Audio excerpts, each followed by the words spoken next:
네, 여러분, 운동과 건강 두 번째 시간인데요. 오늘 배울 내용은 건강과 운동 효과입니다. 네, 운동을 통해서 어떤 효과를 얻을 수 있는지 운동의 효과에 주목하면서 수업 시작하도록 하겠습니다. 오늘의 수업 안내. 자, 오늘 배울 내용들을 한번 보도록 하겠습니다. 크게 세 가지를 배울 텐데요. 첫 번째, 유형별 운동의 특성 및 효과. 여기서는 유산소 운동과 무산소성 운동의 특성과 효과에 대해서 공부해 보도록 하겠습니다. 두 번째, 운동과 건강의 관계. 운동이 항상 건강에 긍정적인 영향을 끼치는 게 아니라 부정적인 영향도 있거든요. 그 관계에 대해서 한번 배워보도록 하겠습니다. 세 번째, 건강을 위한 운동 선택과 실천에서는 자신의 건강 상태에 맞는 운동을 선택하고 실천하는 방법을 배우도록 하겠습니다. 자, 그럼 여러분 힘차게 수업 시작하도록 하겠습니다. 네, 신문기사 하나 읽고 시작하도록 하겠습니다. 영교시 체육 수업의 비밀. 1교시도 힘든데 영교시라니. 그 영교시가 또 체육 수업이라니. 생각할수록 아찔하시죠? 네. 그런데 이 영교시 체육 수업이 학생들에게 성적뿐만 아니라 학교 폭력이나 정신질환에도 큰 도움이 된다는 연구 결과가 나와 있거든요. 참고로 알아두시면 될 것 같습니다. 그리고 우리 학교에선 영교시 체육 수업 하지 않으니까 안심하셔도 좋을 것 같습니다.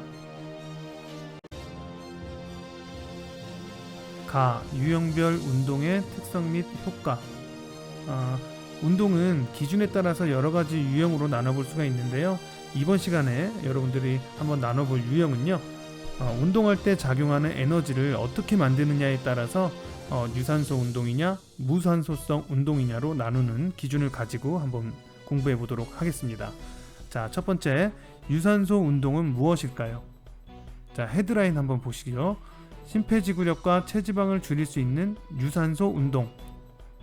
네, 유산소 운동은 운동 중에 공급된 산소를 사용하여 필요한 에너지를 만드는 전신 운동입니다. 네, 유산소 운동은요, 호흡을 통해서 계속 산소를 공급받을 수 있기 때문에 운동을 오랫동안 지속할 수 있는 것이 가장 큰 특징입니다.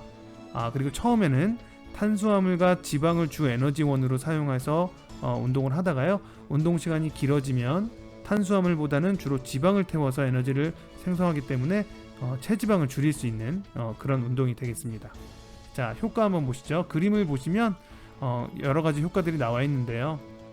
생활습관병 예방 및 치료를 할 수 있다고 하는데, 생활습관병은요, 사람이 살아온 삶의 방식과 관련해서 발생하는 질환으로 심장질환, 비만, 고혈압 등 그런 질병들이 있습니다. 이런 것들을 예방할 수 있다고 하네요. 자, 두 번째 그림으로 심장 폐 능력의 강화 있는데요. 네, 심장이 열심히 운동하는 모습 보이시죠? 네, 세 번째, 네, 체지방 감소가 있습니다. 네, 뛰면 뛸수록 체지방을 에너지원으로 해서 우리가 운동을 하기 때문에 체지방이 감소하면서 점점 날씬해지는 모습을 볼 수가 있습니다. 자, 네 번째, 스트레스 및 우울증 감소 효과가 있는데요. 네, 선생님도 경험해보지 못했고 글로 배웠는데 뛰다 보면 기분이 좋아지는 영역으로 들어갈 수 있다고 하더라고요. 그 영역을 러너스 하이 세컨드 윈드라고 부르는데 아직 선생님 한 번도 경험해 본 적이 없습니다. 여러분이나 선생님이나 한번 경험해 볼 수 있는 날이 왔으면 좋겠네요. 네, 유산소 운동을 하게 되면 호흡이나 땀으로 수분이 많이 배출되게 되는데요. 이때 땀을 흘리면 흘릴수록 좀 더 몸이 가벼워지고 체중이 많이 빠지는 것 같은 느낌을 받게 되는데요. 그래서 물도 마시지 않고 더 많은 땀을 흘리려고 노력하는 친구들이 많은 것 같아요. 자, 이렇게 우리 몸에서 많은 수분이 배출되게 되면 몸의 중심 체온이 증가하고 심박수가 증가하는 등 원활한 체내 기능을 방해하게 되는 탈수 증상이 나타나게 되거든요. 따라서 운동 전, 중, 후에 적절한 방법으로 수분 섭취해서 탈수를 예방해야 합니다. 자, 그래서 유산소 운동 시에 수분 섭취 방법에 대해서 알아보도록 하겠습니다. 자, 장시간 운동할 때는요, 스포츠 음료 섭취가 필수고요. 12도에서 21도 정도의 차가운 물이 탈수에 효과적이라고 하네요. 자, 그리고 마지막으로 한꺼번에 마시지 말고 나누어 마셔야 효과가 있다고 합니다. 자, 그러니까 여러분들 유산소 운동을 할 때에는 꼭 마실 물을 잘 챙겨서 운동하시기를 바랍니다. 네, 여러분들 그럼 이제 유산소 운동이 어떤 운동인지 약간 이해가 가시나요? 자, 이제 우리가 체중을 줄이고 심폐지구력을 기르기 위해서 유산소 운동을 선택해야 되는데요. 유산소 운동의 종류가 굉장히 많습니다. 네, 대표적인 유산소 운동에는 걷기, 달리기, 줄넘기, 수영, 자전거 타기 등이 있는데요. 운동을 여러분들이 선택할 때 자신의 체력과 운동 수행 능력에 맞는 운동을 선택하는 게 중요하고요. 매번 똑같은 운동을 반복하는 게 아니라 적응이 되면 될수록 운동 강도와 시간을 점점 늘려가는 것이 중요하겠습니다. 자, 그럼 이제 무산소성 운동에 대해서 한번 알아보도록 하겠습니다. 헤드라인 보시죠. 근력, 근지구력과 기초대사량을 높이는 무산소성 운동. 네, 무산소성 운동은 산소를 이용하지 않고 운동에 필요한 에너지를 생산하는 운동입니다. 짧은 시간에 큰 부하가 걸리는 단거리 달리기, 웨이트 트레이닝 등이 무산소성 운동에 속합니다. 이 무산소성 운동은요, 에너지를 소비하는 동안 젖산이라는 피로물질이 생겨나서요, 근육에 쌓이게 돼서 급하게 피로를 느끼게 되는데요. 근력, 근지구력을 높이고 민첩성과 조정력뿐만 아니라 유연성 향상에도 도움을 주는 그런 운동입니다. 이런 운동을 꾸준히 실천하면 무산소성 에너지를 생성하는 능력이 향상돼서 폭발적으로 다량의 에너지를 이용할 수가 있습니다. 옆에 그림 보시면 이렇게 힘든 운동들을 더 잘할 수 있게 되는 거예요. 그리고 신체적인 위기 상황에 효과적으로 대처할 수가 있습니다. 자, 만약에 여러분들 목적이 근력과 근지구력 등 근기능을 향상해서 기초대사량, 이걸 높이는 것이 목적이라면 무산소성 운동을 할 수 있는 한 가지 종목을 선택해서 실시하는 것이 좋을 것 같습니다. 더 알아보기. 청소년기의 근력운동 성장의 필수. 네, 무산소성 운동의 대표적인 형태가 근력운동인데요. 청소년기의 키 성장 및 근육 발달에 꼭 필요한 운동입니다. 적절한 근력운동은요, 근기능을 향상시켜서 여러분들이 운동을 더 잘할 수 있게 만들어주고요, 뼈를 단단하게 해주어서 뼈 성장을 촉진하게 됩니다. 자, 뼈가 자라나면 당연히 키도 크게 되겠죠. 네, 여자는 여성 호르몬의 작용 때문에 근력 운동을 해도 근육이 지나치게 울퉁불퉁하게 커지지 않습니다. 오히려 신체에 과잉 축적된 지방을 줄여주기 때문에 좀 더 탄력 있고 균형 잡힌 몸매를 만드는 데 도움을 주게 됩니다. 자, 따라서 청소년기에 실시하는 적당한 근력 운동은 청소년 성장 발달에 도움을 줍니다. 자, 어떠세요, 여러분? 근력 운동 해야겠죠? 네, 그럼 무산소성 운동의 종류에는 어떤 것들이 있는지 무산소성 운동의 세계로 한번 들어가 보도록 하겠습니다. 네, 무산소성 운동은 힘이 들고 숨이 차는 특성 때문에 짧고 강하게 에너지를 분출할 수 있는 종목인데요. 대표적인 무산소성 운동에는 단거리 달리기, 웨이트 트레이닝, 역도 등이 있습니다. 옆에 그림에도 웨이트 트레이닝, 단거리 달리기, 팔굽혀펴기 이런 그림들이 나와 있죠. 네, 이런 운동을 실시할 때는 근육에 상당한 긴장감을 주는 정도로 해서 5에서 10분 정도 실시하는 것이 좋고요. 특히 초보자는 몸에 무리가 가지 않도록 적당한 수준으로 시작해서 점차 운동 수준을 높여가면서 실천하는 것이 좋겠습니다. 운동과 건강의 관계. 자, 드디어 운동과 건강이 어떤 관계를 갖고 있는지 우리가 공부해 보도록 하겠습니다. 자, 운동은 건강을 위한 선택이 아니라 필수입니다. 운동을 적극적으로 해야 되지만 또 너무 지나치게 하게 되면 부족하게 하는 것보다 더 못하는 경우들이 많습니다. 그래서 운동이 우리 몸에 미치는 긍정적인 영향과 부정적인 영향을 한번 알아보도록 하겠습니다. 자, 첫 번째로 운동의 긍정적인 영향에 대해서 알아볼 텐데요. 지난 시간에 건강에 3가지가 있다고 얘기했는데 기억나시나요? 자, 첫 번째, 신체 기관의 기능이 향상되고 체력이 증진되는 신체적 건강. 자, 두 번째로 행복감과 걱정, 근심을 완화시키고 심리적 안정감을 주는 정신적 건강. 세 번째로 의사소통 능력이 향상되고 대인 관계가 개선되는 사회적 건강. 이 3가지 건강 기억나시죠? 네, 운동은 이 3가지 건강 모두에 긍정적인 영향을 미칩니다. 자, 머리에 쏙쏙 집어넣으시기 바랍니다. 2번, 운동의 부정적 영향. 앞에서 보셨듯이 운동은 건강에 긍정적인 영향을 미치지만 자기 신체 상태나 운동 능력에 맞지 않는 과도한 운동은 오히려 건강에 치명적이라고 합니다.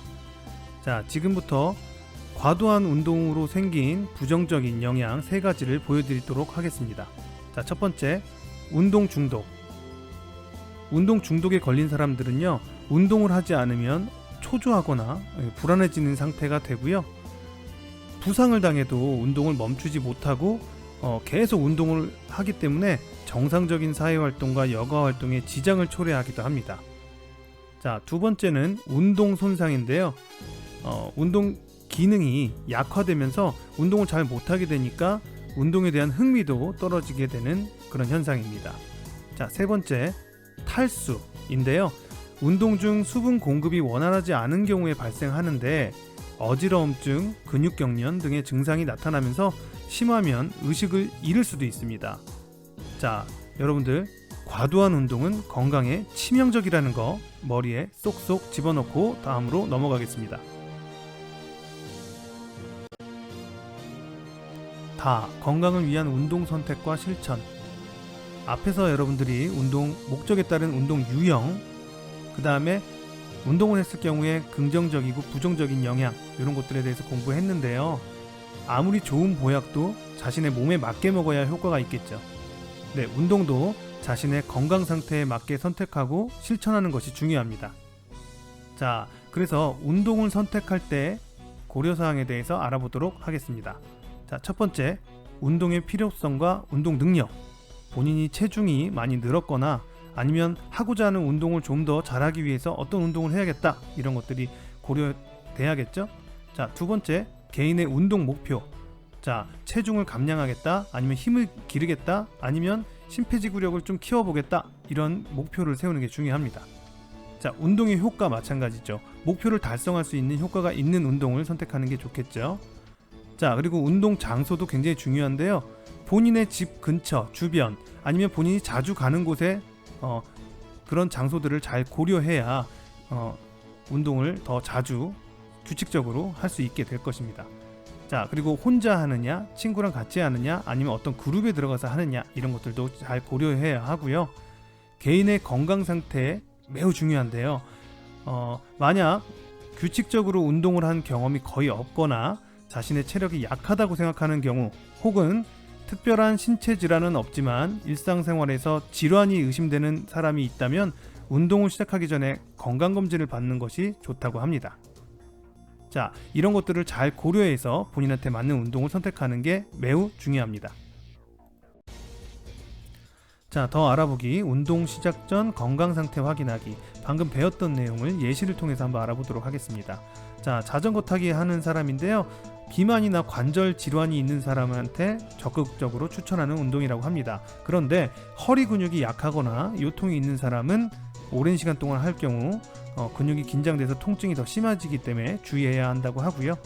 자, 웨이트 운동도 마찬가지입니다. 근육이 약하거나 몸에 균형이 필요한 사람에게는 적극적으로 추천하는 운동이지만 관절과 허리가 약한 초보자, 이런 사람들은 자세 유지가 힘들고 관절, 인대, 힘줄 같은 결합 조직에 스트레스를 주기 때문에 주의해야 한다고 합니다.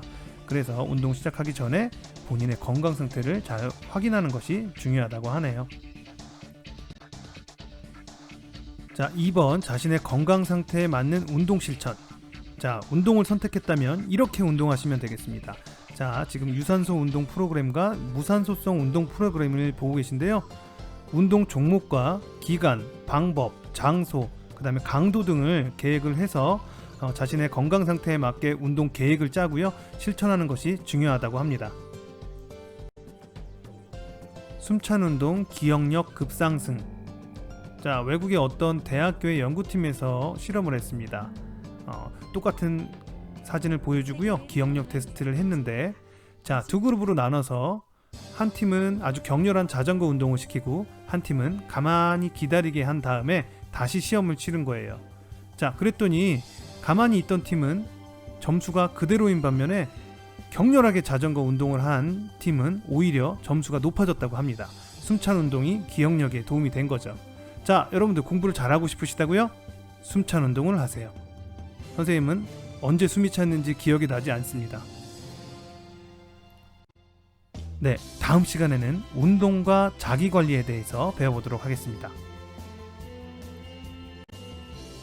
자, 여러분들의 좋은 수업 태도 덕분에 오늘 수업도 이겨냈습니다.